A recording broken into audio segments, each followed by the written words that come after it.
Em nome do Pai, do Filho e do Espírito Santo. Amém.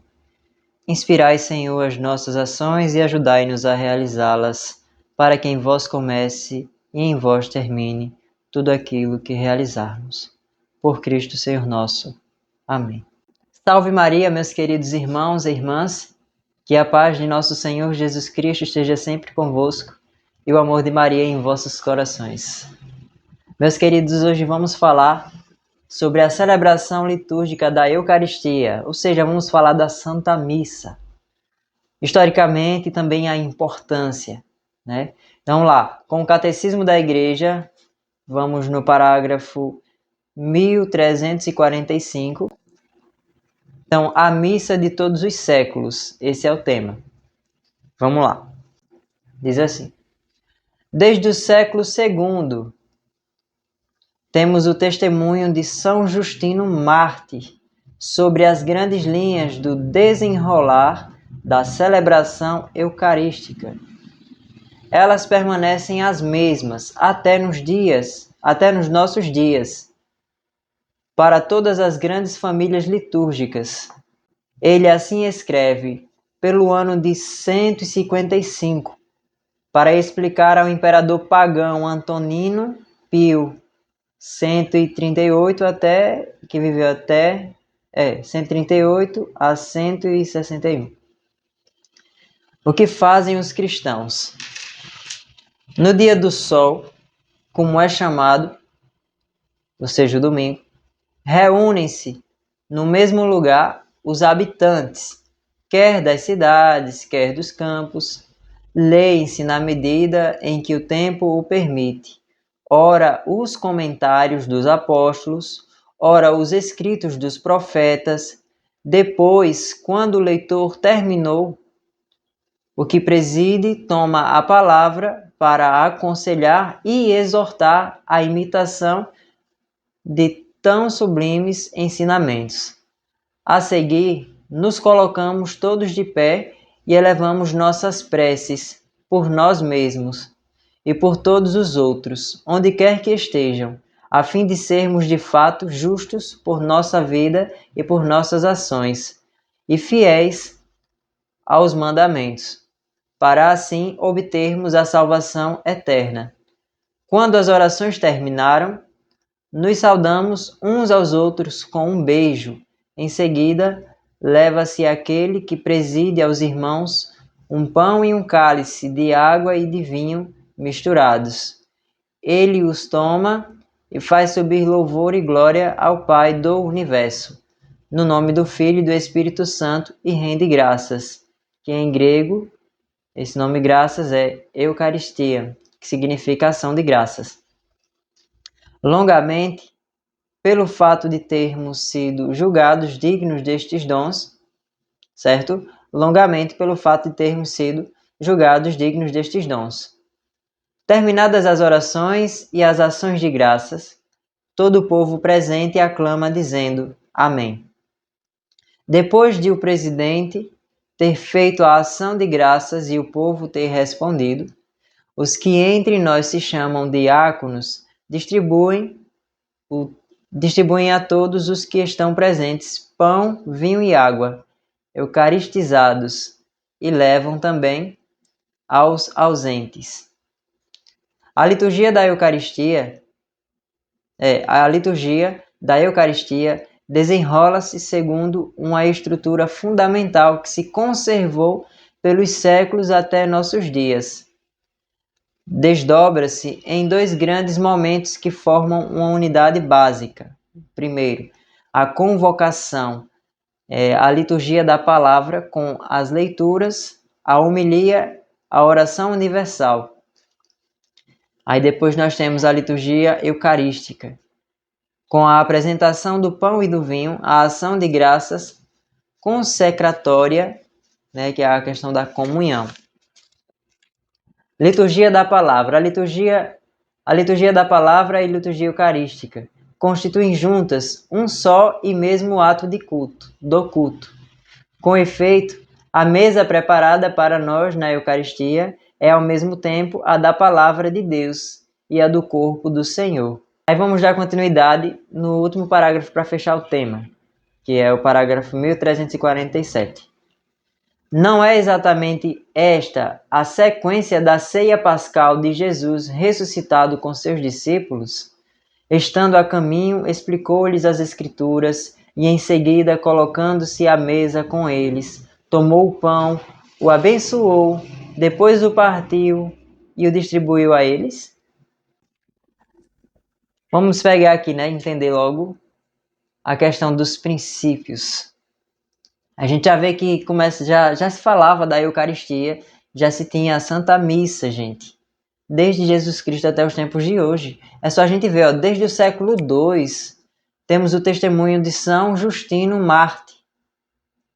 Certamente é um apóstolo, uma pessoa que seguia a Cristo, uma pessoa que seguia o Evangelho, seguia a Cristo, no caso, na palavra, né? Porque já é o século II aqui, entendeu? Então, ele foi mártir, ele foi perseguido, foi morto. Sobre as grandes linhas do desenrolar da celebração eucarística. Então, São Justino ele já dá testemunho sobre a questão da Eucaristia, a celebração da missa. Elas permanecem as mesmas até nos dias de hoje, né? Então, o catecismo vem nos dizer que tudo que já acontecia naquele tempo, muito tempo, gente, muito tempo, tudo que já acontecia, a Santa Missa, também acontece do mesmo jeito hoje, entendeu? Veio se passando nos séculos, até os tempos de hoje. É por isso que nós precisamos conhecer os 3 pilares da Igreja Católica, que é as Sagradas Escrituras, que é a Bíblia, certo? O Sagrado Magistério, que é o Catecismo, é toda a organização da Igreja, a hierarquia e tudo, certo? Também tem a tradição, que são as orações, são os hábitos, os costumes que já vêm das pessoas mais velhas, que vieram trazendo para nós, de descendentes por descendentes. Certo? Então, a gente começa a meditar aqui, ó, já começa, o catecismo já deixa claro, ó, elas permanecem as mesmas até nos nossos dias, para todas as grandes famílias litúrgicas. Aí ele vai citar aqui, né, sobre o santo. Então, aí se a gente fazer essa meditação um pouco mais aprofundada, a gente consegue identificar, né, que o catecismo já está citando aqui uma pessoa que é católica do século II, que já testemunhava sobre a Eucaristia, sobre a missa que a gente vai, que a gente precisa ir nos domingos, hoje, nos tempos atuais, né? O catecismo já deixa claro aqui, ó. Elas permanecem as mesmas até nos nossos dias, para todas as grandes famílias litúrgicas. Ele assim escreve pelo ano de 155 para explicar ao imperador pagão Antonino Pio, que nasceu no ano 138, acho que é isso, e foi até o ano 161. O que faziam os cristãos. Aí ele começa a explicar aqui, né? Tem a explicação aqui do santo. Acho que é isso que está aqui, que está citado. Ele diz, no dia do sol, o dia do sol é importante a gente entender uma coisa, gente. Os protestantes, eles atacam muito os católicos, dizendo que nós nos reunimos no dia do falso Deus Sol. Né? Eles dizem que a gente adora o falso Deus Sol, mas que na verdade a gente adora o Sol da Justiça. Quem é o Sol da Justiça? É aquele que a gente encontra lá em Malaquias 3:20. Só vocês lerem Malaquias 3:20. Vou deixar aqui, escrito aqui, e vocês olhem na Bíblia. Se você for protestante e estiver vendo isso, é só você ir na sua Bíblia, em Malaquias, vai ser capítulo 4, versículo 2, certo? Mas na Bíblia Católica vai ser Malaquias, capítulo 3, versículo 20. Para ficar mais fácil de achar, é o último livro do Antigo Testamento. É antes do Evangelho de Mateus. Beleza? Vamos lá. Aí, continuando. No dia do sol, o dia de Nosso Senhor, como é chamado, né, o domingo, reúne-se no mesmo lugar os habitantes, seja pessoas da cidade, pessoas do campo, certo? Então, as pessoas se reuniam em um único lugar. E ali eles realizavam a leitura, certo? A leitura na medida em que o tempo o permitia. É o que a gente vai chamar de... Como é que se diz? É o calendário litúrgico, eu acho que é assim que se fala. Um ano litúrgico, que a gente tem a quaresma, tem um tempo comum, tem o advento, o tempo pascal, entendeu? Então são os tempos litúrgicos que a gente vive a cada dia na Santa Igreja, entendeu? Por isso que é importante a gente conhecer isso também. Aí tem o seguinte, falando aqui, né? Lê-se na medida em que o tempo o permite. Também rezam os comentários dos apóstolos, que é como é que se diz? A segunda leitura, certo? Pode ser a primeira leitura, não, mas geralmente é na segunda. Quando a gente vai na Santa Missa, a gente vê a primeira leitura lá e tem o Salmo, e tem a segunda leitura, que geralmente a segunda leitura ela sempre é uma carta de São Paulo, ou então alguma das cartas dos apóstolos, que estão ali já depois dos evangelistas. Aí continuando. Além dos comentários dos apóstolos, né, eles também rezam os escritos dos profetas. Tá bom? Então, na missa a gente é muito comum de ver a leitura que a gente vê quando vai para a missa no domingo, a gente não escuta leitura do livro da primeira carta de São Paulo aos Efésios. Aí começa, né? Entendeu? Ou então a gente pode encontrar também como é que se diz? As orações dos escritos dos profetas. Depois, quando o leitor terminou, ou seja, quando o leitor termina lá a leitura, a pessoa que preside, quem é que preside? É o sacerdote, o padre. Ele vai tomar a palavra para aconselhar e exortar a imitação de tão sublimes ensinamentos. Então, nesse momento aqui é quando o padre se levanta.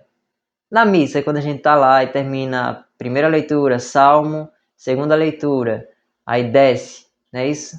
Aí o coroinha sobe e já estão cantando aleluia. Aí o coroinha fica ali esperando o sacerdote, que é o presidente, o homem que preside, né, a Santa Missa, e ele vai ler o evangelho do dia. Quando ele termina de ler o evangelho do dia, ele vai fazer uma exortação, ele vai fazer a homilia, que vai passar o conselho inspirado pelo Espírito Santo. Através da unção do Espírito Santo, ele vai ali levar a mensagem para os fiéis que estão na Assembleia, certo? Aí é por isso que é importante a gente prestar atenção na missa, desde do canto de entrada até a bênção final, certo? Para que a gente não perca nenhum desses momentos que é tão importantes, muito importantes, tá bom? Aí continuando. A seguir, nos colocamos todos de pé e elevamos nossas preces por nós mesmos. Nesse momento aqui, que depois que o padre termina a homilia, lá aí, se não me engano, reza o credo. Depois que reza o credo, aí ele vai pedir para elevar a Deus as nossas preces. Aí quando a coroinha desce, vai lá com o leitor das preces.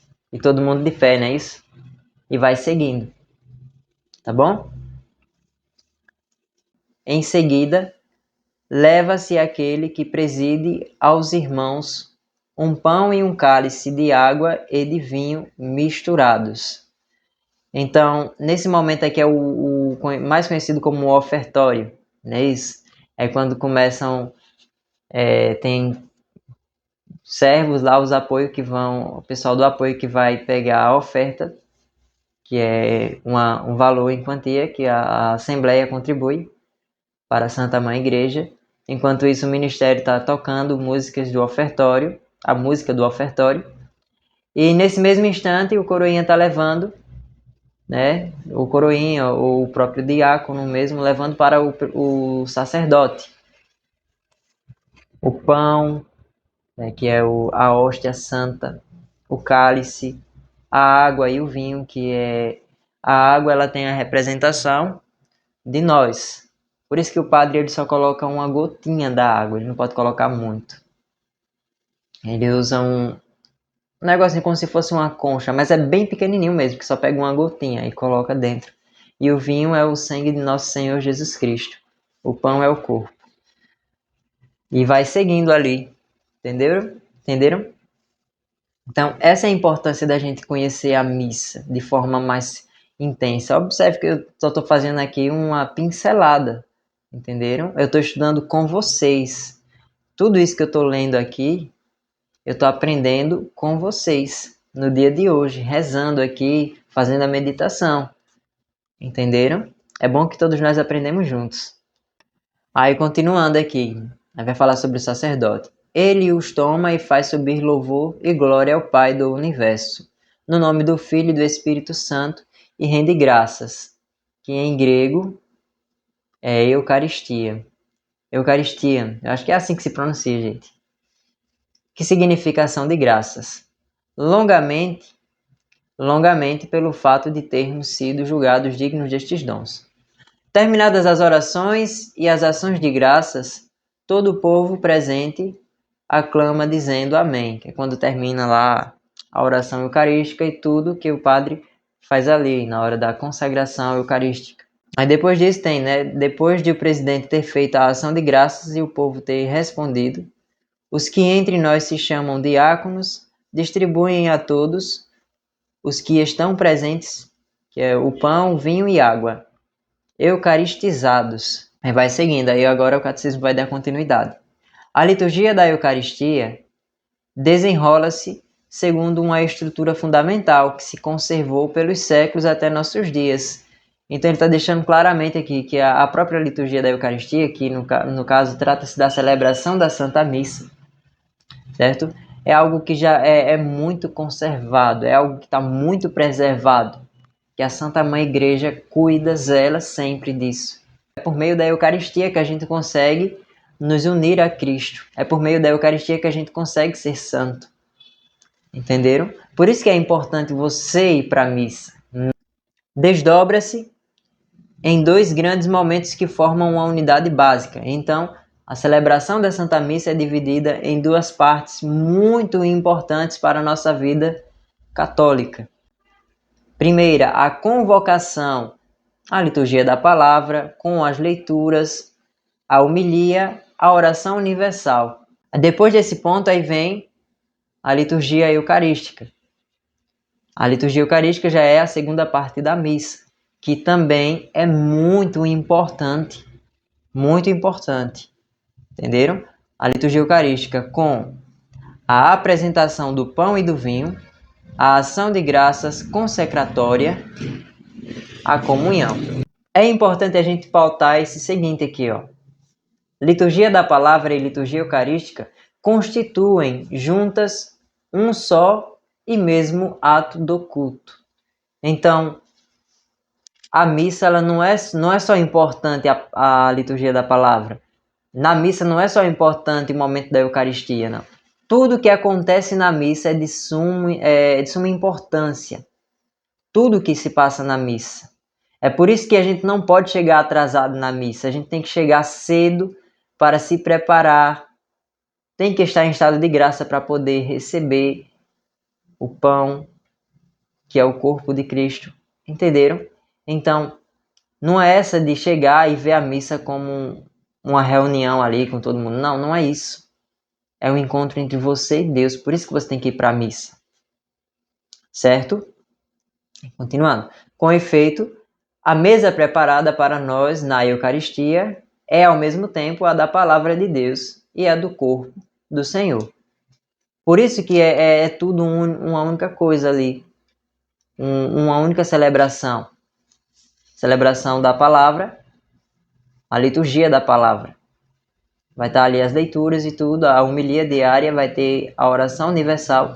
Terminou isso, aí vai iniciar a próxima parte, que é a liturgia eucarística, que também precisamos estar preparados para tudo isso, certo? Prestando atenção em tudo, vivendo cada momento daquele. E para a missa não é para ficar mexendo no celular, não é para ficar de de ir agarrado com namorado, com namorada, com esposo, com esposa. Não é para ficar de conversa, de telefone. Não. Entenderam? Por isso que nós precisamos conhecer sobre a Santa Missa e ver o tamanho da importância. Porque, olhe, eu vou mostrar de novo. Desde o século II que já se falava da Santa Missa. Desde o século II, 155, ano 155, gente. Não é de agora, não. Não é de agora. Por isso que nós precisamos ir para a Santa Missa, nos doarmos. Entenderam? Porque na Santa Missa a gente vai nos encontrar com o nosso Senhor. Entenderam? Na Santa Missa a gente vai entrar na nossa intimidade com Deus. Na Santa Missa a gente vai nos aprofundar no mistério, no projeto que Deus tem na nossa vida. Então, se você não foi para a missa domingo, trate de se confessar. Se foi por uma justa causa, Deus até entende. Mas se você faltou por qualquer coisa que não seja por saúde, então você tem que se confessar, certo? Então faça seu exame de consciência, se organize, faça momento com o nosso Senhor, faça adoração no sacrário e vá viver a Santa Missa de forma mais intensa. Mais intensa, meus irmãos. Não deixe para tratar a missa como se ela fosse algo simbólico, assim. Não é simbólico, é algo muito solene, muito importante. Na missa a gente não vai ver símbolos de Jesus Cristo. Na missa a gente vai ver e vai sentir o próprio Cristo em nós, por meio da palavra, por meio da Eucaristia. Que Deus nos abençoe. Estamos reunidos em nome do Pai, do Filho e do Espírito Santo. Amém.